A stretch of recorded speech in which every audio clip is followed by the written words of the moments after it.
Bonne année à tous et à toutes, je vous souhaite le meilleur, une bonne santé autant que possible avec une sérologie au top. Et je vous souhaite la bienvenue dans cette vidéo qui est un petit peu différente de celle que vous avez pu voir précédemment parce qu'on va pas parler de technique d'écriture, on va parler de ma pomme.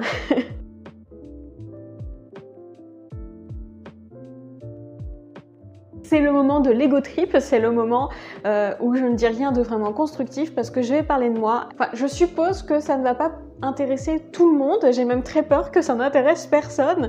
Si c'est votre cas, mettez un emoji tête de mort en commentaire et je saurai qu'il ne faut pas recommencer. Mais en fait, je suis une sorte de très gros mouton. J'ai vu plein de gens faire des bilans de leur année sur Instagram ou sur YouTube et j'ai eu envie de faire pareil. Et en fait, je me rends compte que j'adore ce genre de vidéos. Je regarde beaucoup et je me suis dit si ça me plaît à moi, peut-être ça plaira à d'autres gens et puis ce sera cool pour moi aussi de faire un petit bilan et de réfléchir à mes objectifs de l'année à venir. Donc c'est parti! Premier point, je vais vous parler de l'écriture. Mon bilan d'écriture de l'année, je trouve que je peux en être plutôt fière parce que au début de l'année, j'avais rien posté sur Wattpad depuis longtemps et j'avais surtout mis en ligne des nouvelles.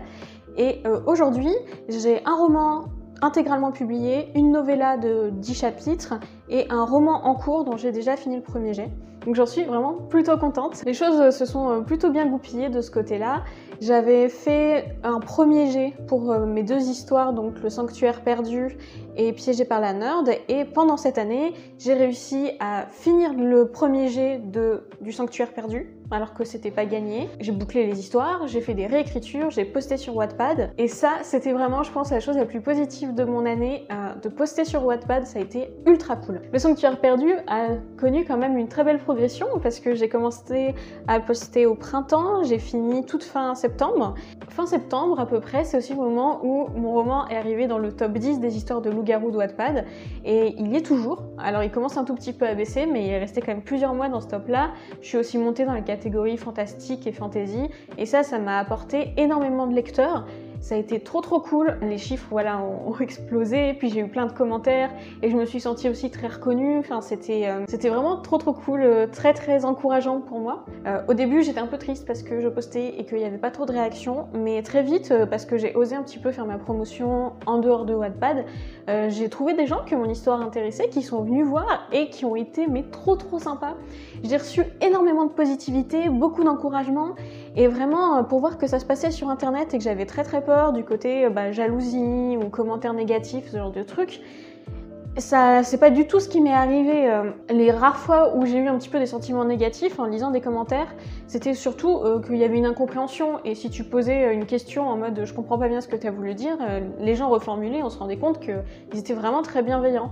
Donc moi, j'ai vraiment vu que du positif sur Wattpad, c'était trop cool, ça m'a donné confiance en moi, une immense confiance, le fait d'avoir des compliments évidemment, mais surtout le fait de voir que les gens s'investissaient dans l'histoire, qu'elle leur avait plu, qu'ils étaient contents, c'était vraiment trop cool, je me suis dit bah oui, je peux écrire et que ça intéresse des gens et ça c'est pas évident. Par contre, pour parler aussi des choses négatives, j'ai présenté Le Sanctuaire perdu au What Is, je l'ai soumis, j'avais fait une vidéo sur le sujet et mon histoire n'a pas du tout été retenue, même pas dans les présélections. Alors ça m'a fait un petit quelque chose au cœur, mais d'un autre côté, c'est vrai que je connais aussi les limites de cette histoire qui font que par exemple, je sais que, je m'imagine pas l'envoyer en maison d'édition, la structure est un petit peu... Ça pourrait être mieux structuré, ça pourrait être structuré, ce qui n'est pas trop le cas. Et puis, c'est quand même aussi une histoire qui n'est pas très originale dans le fond. Il y a des originalités dans le traitement, mais l'histoire de base, c'est très classique, c'est presque cliché. C'est ça que j'aime, hein, mais je comprends que ce soit pas ça qui était intéressant pour le jury des What Is. Je le vis pas trop mal, hein, vous voyez, mais j'essaye de comprendre. Après, bien sûr, ça m'aurait fait très plaisir d'être sélectionnée, mais dans le fond, je me dis aussi que l'important est ailleurs. Enfin, moi, j'ai eu plein de lecteurs, plein de lectrices, c'est le plus important, c'est ce qui me fait le plus plaisir. Donc mon bilan est vraiment super cool de ce point de vue-là, et mes objectifs de l'année à venir sont les suivants. D'abord, j'aimerais finir Maysin sera pas Luna, donc le roman qui est en cours de publication, parce que j'ai pas fini le deuxième jet réécriture, donc finir ça. J'aimerais l'envoyer en maison d'édition, et Je vais pas considérer que le fait d'être édité soit un objectif, parce que dans le fond, j'ai pas trop de contrôle là-dessus, vous voyez. Je peux faire de mon mieux, je vais faire de mon mieux, je vais essayer de trouver les bonnes maisons d'édition qui pourraient être intéressées, je vais peaufiner mon texte, etc. Mais ensuite, est-ce que mon histoire va vraiment rentrer dans la ligne édito des maisons d'édition? Est-ce qu'il est de qualité suffisante? Moi j'ai fait de mon mieux, mais est-ce que mon mieux suffit? Je sais pas. Il y a beaucoup de choses qui dépendent pas de moi en fait, qui dépendent des autres, et du coup je veux pas me mettre des objectifs qui sont indépendants de ma volonté, parce que j'ai pas envie de ressentir comme des échecs, des choses pour lesquelles j'aurais fait de mon mieux. C'est un échec... Je prendrais pas ce chiffre pour dire que c'est un échec. Ça n'a pas marché. Mon objectif, c'est de faire mon mieux. Ensuite, disons que le succès, je considère que c'est une sorte de point bonus, quelque chose qui dépasse mes espérances. Et j'aimerais bien aussi écrire un deuxième roman, parce que là, Mais ici ne sera pas Luna est quand même bien entamé, ça devrait pas me prendre tant de temps que ça, en tout cas ça me prendra pas toute l'année 2022. Du coup, j'aimerais bien écrire un autre roman, j'ai 2 projets en tête. Soit d'un côté peut-être une histoire de loup-garou, pour lequel j'ai écrit 15 000 mots mais c'est du gros brouillon, ou sinon un roman historique, je commence à prendre des notes, etc. Genre, mais c'est plutôt, j'ai des pistes on va dire, c'est pas du tout quelque chose de formalisé, j'ai très peu de choses. Mais j'aime beaucoup l'idée aussi d'écrire du roman historique, alors je me dis pourquoi pas. J'aimerais bien écrire un de ces 2 romans, ça fait 2 projets, je doute de réussir à faire les 2, mais si j'y arrive, je serais vraiment très fière de moi. Si je trouve une meilleure idée encore, va pour cette meilleure idée, mais j'espère que je pourrai écrire un nouveau roman. Et puis, ça fait déjà pas mal, hein. Concernant YouTube, je pense que ça peut faire partie aussi de mes objectifs. J'ai lancé ma chaîne en septembre, fin septembre. J'ai fait 10 vidéos à raison d'une par semaine pendant 10 semaines. Et ensuite, j'ai un peu ralenti le rythme, mais au jour d'aujourd'hui, j'ai 12 vidéos en ligne et 57 abonnés, ce qui me paraît être un début tout à fait honorable. Je suis assez fière de moi parce que j'ai réussi à prendre un rythme. J'ai pas abandonné à la première difficulté, je me suis pas lassée et ça j'étais pas sûre d'y arriver, donc je suis assez contente, je suis même assez fière de moi de m'être accrochée. Après ça n'a pas été difficile parce que je me suis rendu compte que c'était vraiment très amusant de faire ça. Je pensais pas que faire du montage me plairait autant, mais c'est vraiment très cool. J'aime parler face à la caméra, j'ai l'impression que je me suis améliorée aussi, que je parle mieux, de manière un peu plus adaptée au contexte YouTube. Et puis pareil au niveau du montage, etc. J'ai le sentiment d'avoir progressé. N'hésitez pas à me dire ce que vous en pensez en commentaire, hein. On peut s'amuser déjà à comparer ma dernière vidéo sur la romance et ma toute première vidéo sur les résumés et se rendre compte que c'est le jour et la nuit. Le début du résumé, pour moi, c'est le moment où on doit parler vraiment du tout début de l'histoire. En fait, on va faire une version ultra condensée des 3 premiers chapitres. Deuxième conseil, lié vraiment au genre de la romance. La romance, les histoires d'amour, c'est un genre qui se focalise sur le ressenti, sur les émotions et sur la vie intérieure des personnages. Donc vous devez soigner au maximum les personnages et notamment leur psychologie. Donc mes objectifs, c'est de continuer à progresser et de continuer à avoir ce plaisir et cette envie de créer. J'aimerais que sur l'année 2022, je puisse produire 18 vidéos. Ce serait mon objectif, je serais contente si je fais ça. Si je fais plus, c'est du bonus, je serais vraiment fière de moi. Mais déjà 18 vidéos, ça me paraît bien. Ça fait à peu près 1,5 vidéo par mois, ça me paraît raisonnable. Je me fixe pas un objectif plus important, alors que vous avez remarqué que j'ai produit beaucoup quand même au début, parce que je veux pas me pousser à aller trop loin, je veux pas me mettre la pression, je veux pas me sentir mal si j'atteins pas mes objectifs parce qu'ils étaient trop ambitieux. Je préfère être raisonnable, et puis je me dis que ce serait important aussi de me ménager du temps personnel pour moi, pour mes études, hélas, hein, ça me fait chier, mais il faut bien, et puis aussi pour l'écriture et pour me reposer, et que ça applique de pas se mettre des objectifs de productivité ultra intenses. Et ça nous amène à mon 3e point de cette vidéo, parce que j'adore faire les trucs en 3 fois. C'est la santé mentale. Je mets dans mes objectifs de préserver ma santé mentale, de vivre une année sereine, une année agréable, sans pression, et j'aimerais bien vivre moins de stress en règle générale. Et je considérerais que ça fait partie de mes objectifs aussi, de savoir m'arrêter, savoir dire stop quand je suis fatiguée, savoir dire stop quand j'en ai marre, quand j'ai envie de faire autre chose, m'écouter. vraiment essayer de trouver un rythme sain vis-à-vis de la création, du travail et de la vie en général. Et je pense que c'est un objectif très important et qui doit être plus important en vérité que mes objectifs d'écriture ou vis-à-vis de YouTube. Parce que une des raisons de ma productivité littéraire de l'année dernière, c'était que j'ai eu des problèmes de santé.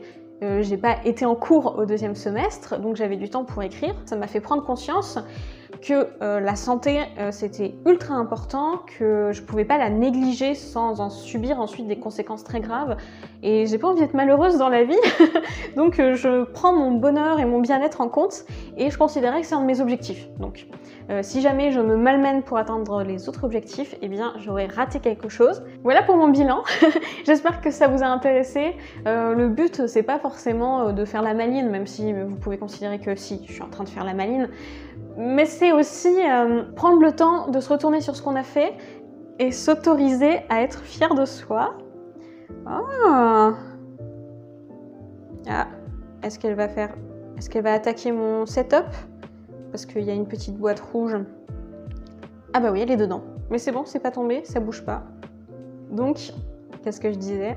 Je sais plus ce que je dis. Oui, mon objectif en faisant ce bilan, c'est surtout prendre le temps de regarder en arrière, de regarder ses accomplissements, s'autoriser à être fier de soi, c'est important. Surtout quand on est comme moi, quelqu'un qui est un peu impatient, qui a envie de faire des trucs, de réussir et pour qui c'est jamais assez.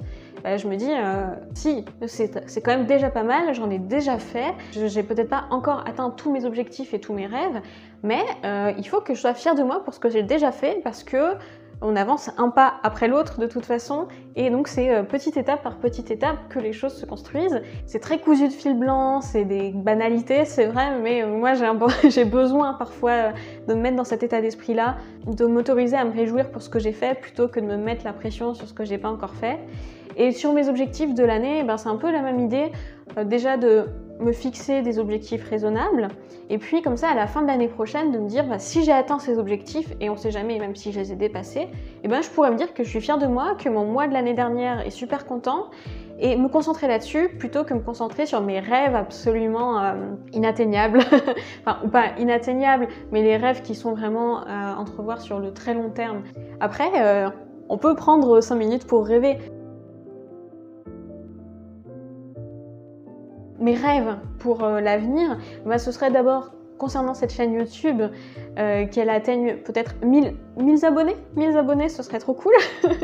D'avoir le sentiment du coup de peser un peu, comme toutes les booktubeuses trop cool que je suis. Et j'aimerais bien que ma chaîne prenne de l'ampleur et qu'elle explose un petit peu, toute proportion gardée. Je suis pas sûre que ça arrivera, et puis c'est pareil, j'ai pas de contrôle là-dessus. Déjà, c'est vrai que je serais contente si ma chaîne progresse, si elle continue à gagner des abonnés. Autre rêve, j'imagine que ce serait d'écrire beaucoup en fait, de prendre un rythme et d'être capable d'écrire, je sais pas, 3 romans dans l'année, ou ne serait-ce que d'écrire les 2 auxquels je pense, et d'avoir des contrats d'édition pour chacun, et puis de réaliser des belles ventes, avoir des bons chiffres de vente. Alors bien sûr, tout ça peut pas se passer dans l'année 2022 de toute façon, mais c'est sûr que ce serait un de mes rêves, de gagner pas mal d'argent grâce à l'écriture, pas tellement par amour de l'argent, même si je vais pas dire que je crache sur le fric, c'est faux, j'en ai besoin pour m'acheter à manger et tout ça, mais surtout que je suis comme beaucoup de gens, je rêve de vivre de ma plume plutôt que de me taper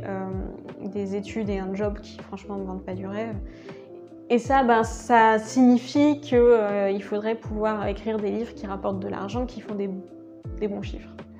Donc ça, ce serait un petit peu mon rêve à long terme, mais c'est pas des choses que je peux espérer pour l'année 2022. Voilà, je crois que c'est tout. J'espère que c'était pas trop de l'ego trip quand même, que vous avez trouvé ça intéressant, que vous avez pu vous reconnaître un petit peu dans certaines choses que je disais.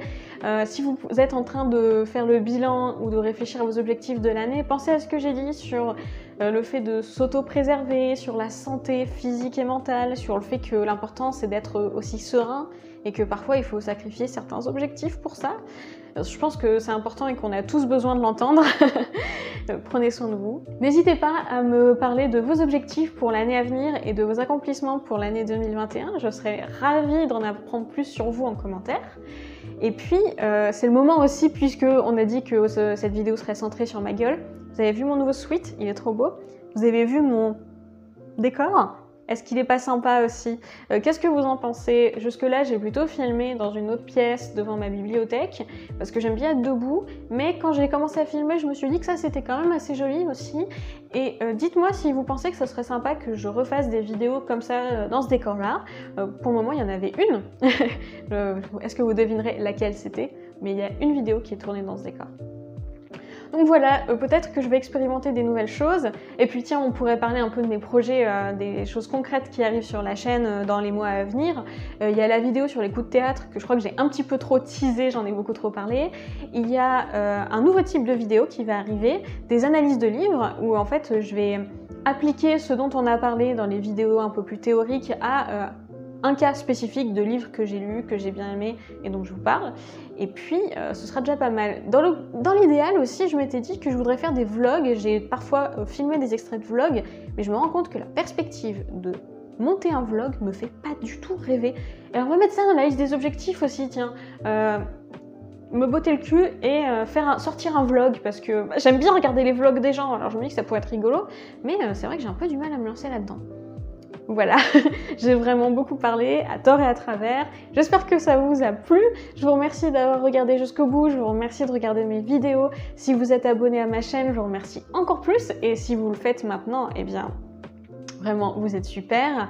N'hésitez pas à regarder mes vidéos de technique d'écriture si c'est pas déjà fait. J'ai mis beaucoup de cœur et beaucoup de travail dans leur rédaction. Et donc, il y a des chances que peut-être ça vous intéresse si vous aimez l'écriture. Je vous dis à très très bientôt.